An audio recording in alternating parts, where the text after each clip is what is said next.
Assalamualaikum warahmatullahi wabarakatuh. Nama saya Fikri Zulma, NIM E2018-1146. Baik, saya di sini akan menyampaikan hasil review dari kelompok kami tentang artikel yang berjudul Bangunan Teori dari Kasus Peluang dan Tantangan.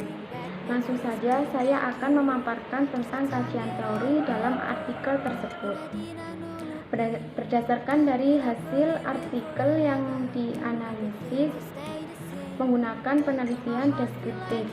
Penelitian deskriptif dengan penelitian kualitatif sama saja, sama-sama berhubungan dengan fenomena yang terjadi secara alamiah dan menggunakan data yang diambil secara langsung atau dari peneliti lain. Dalam penelitian deskriptif membutuhkan metode pengumpulan data dalam penelitian tersebut, yaitu menampung beragam sumber data, wawancara, data arsip, survei, observasi, dan etnografi. Penelitian deskriptif juga terdapat bukti empiris yang sama artinya dengan hasil dari suatu percobaan. Dalam studi kasus tunggal, tantangan menyajikan data kualitatif kaya dapat segera diatasi, yaitu hanya dengan menyajikan terjemahan yang relatif lengkap dari teori di dalam teks. Nah, cara terbaik untuk mengatasi tantangan tersebut adalah dengan cara mengembangkan bagian teori atau dengan proposisi berbeda sedemikian rupa sehingga masing-masing didukung oleh bukti empiris. Mungkin hanya itu saja yang bisa saya sampaikan. Kurang lebihnya mohon maaf. Wassalamualaikum warahmatullahi wabarakatuh. Assalamualaikum warahmatullahi wabarakatuh. Saya Elvin Sriwayuni, NIM E2018-1113. Di sini saya akan memaparkan tentang metode penelitian. Jenis metode penelitian yang digunakan dalam jurnal bangunan teori dari kasus peluang dan tantangan adalah penelitian kualitatif menggunakan metode studi kasus karena dapat menampung beragam sumber data, termasuk wawancara, data arsip, data survei, etnografi, dan observasi.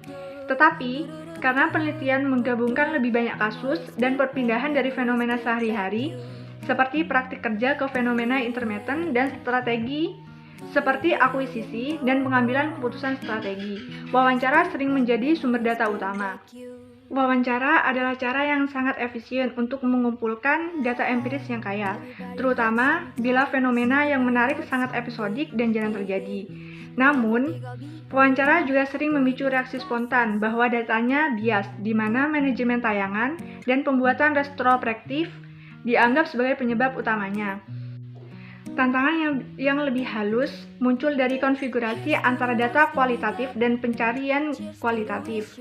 Kasus pembangunan teori biasanya sangat bergantung pada data kualitatif dari wawancara dan sumber lain, seperti observasi, buku sejarah, dan sebagainya.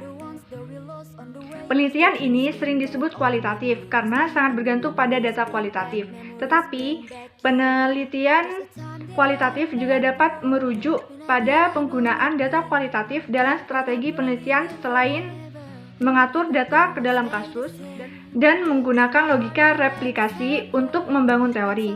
Pendekatan langsung untuk mengatasi berbagai arti penelitian kualitatif adalah menghindari istilah tersebut.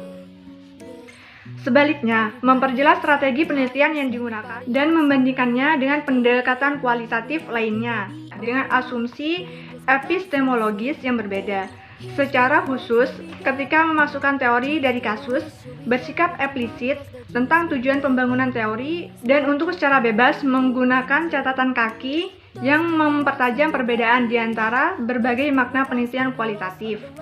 Kuncinya di sini adalah menyampaikan strategi pembangunan teori dengan jelas, sambil menghindari kebingungan, jebakan filosofis, dan harapan pembaca yang tidak realistis.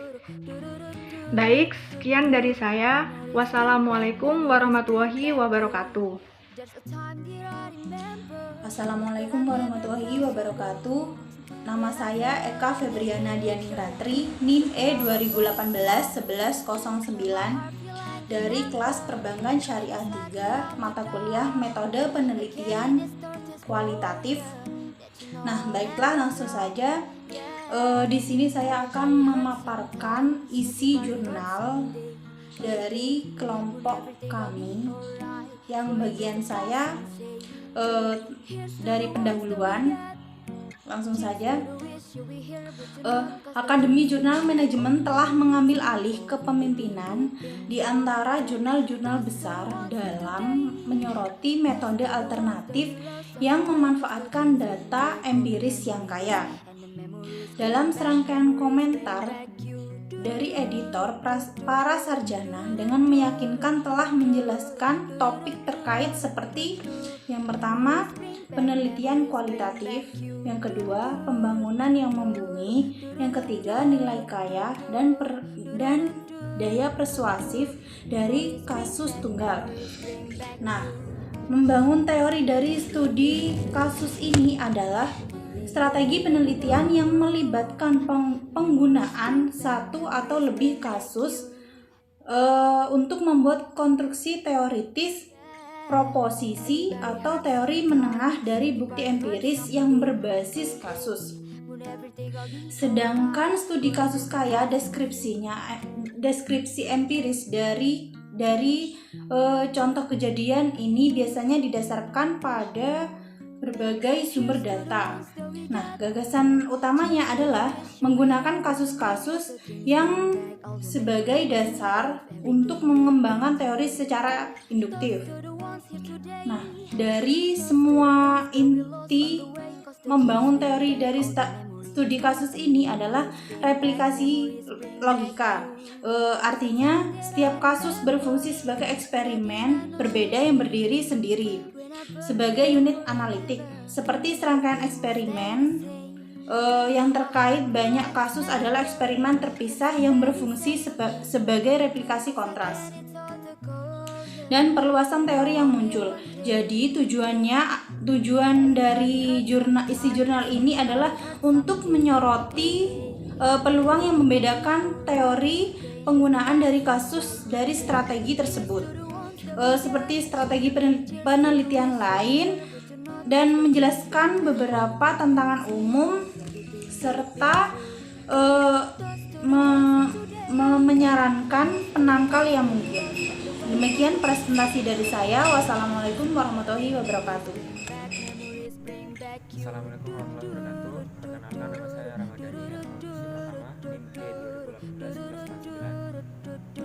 Jadi di sini saya akan membahas tentang apa itu teori dari studi kasus, terus apa itu membangun teori kebenaran, apa itu asumsi implisit, terus contoh kasus teoretikal, itu urusan dengan datanya. Nah, tadi itu apa itu membangun teori dari studi kasus. Nah, membangun teori dari studi kasus adalah strategi penelitian yang melibatkan penggunaan satu atau lebih kasus untuk membuat konstruksi teoritis, proposi, dan atau teori menengah dari bukti empiris berbasis kasus. Nah, inti dari membangun teori dari studi kasus adalah replika logika. Artinya, setiap kasus berfungsi sebagai eksperimen berbeda yang berdiri sendiri sebagai unit analitik. Nah, yang selanjutnya yaitu membangun teori kebenaran. Nah, di sini penelitian empiris yang baik dimulai dengan landasan yang kuat dalam literatur terkait, mengidentifikasi celah penelitian, dan mengajukan pertanyaan penelitian yang membahas kesenjangan. Nah, apa itu asumsi implisit? Asumsi implisit adalah pembangunan teori dari kasus kurang tepat, objektif, dan ketat daripada pengujian hipotesis skala besar. Contoh kasus teoretikal yaitu tanggapan utama untuk tantangan ini adalah untuk memperjelas bahwa tujuan penelitian adalah untuk mengembangkan teori, bukan untuk mengujinya, sehingga pengambilan sampel teoritis tidak acak atau berstrata adalah tepat. Pengambilan sampel teoritis dari kasus tunggal sangatlah mudah. Mereka dipilih karena mereka adalah wahyu yang luar biasa. Nah, yang selanjutnya yaitu berurusan dengan data wawancara. Studi kasus di sini dapat menampung beragam sumber data, termasuk wawancara, data arsip, data survei, etnografi, dan observasi. Nah, wawancara sering menjadi sumber data utama. Wawancara adalah cara yang sangat efisien untuk mengumpulkan data empiris yang kaya, terutama bila fenomena yang menarik sangat episodik dan jarang terjadi. Namun wawancara juga sering memicu reaksi bahwa datanya bias, di mana manajemen tayangan dan pembuatan retrospektif dianggap sebagai penyebab utamanya. Sekian dari pemaparan saya, kurang lebihnya mohon maaf. Wassalamualaikum warahmatullahi wabarakatuh. Assalamualaikum warahmatullahi wabarakatuh. Di sini saya Desi alias Santi Ramadhani, NIM E 2018-1124. Saya akan menyampaikan hasil review dari tugas kelompok kami dari artikel yang berjudul Bangunan Teori dari Kasus Peluang dan Tantangan. Nah, di sini saya akan menjelaskan tentang menyajikan bukti empiris. Nah, aspek kritis dari penelitian empiris adalah menyajikan bukti darinya teori kepentingan itu dilatih.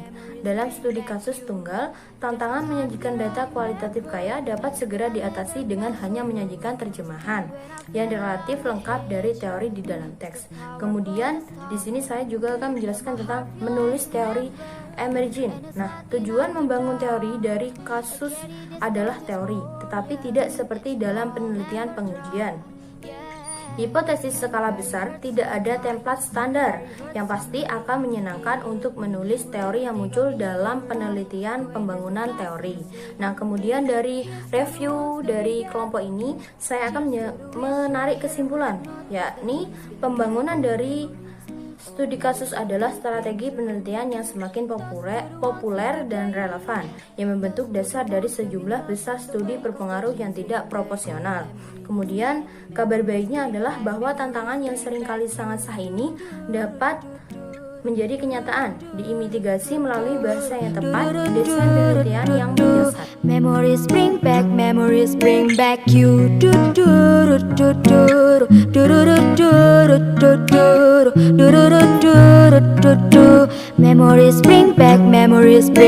you.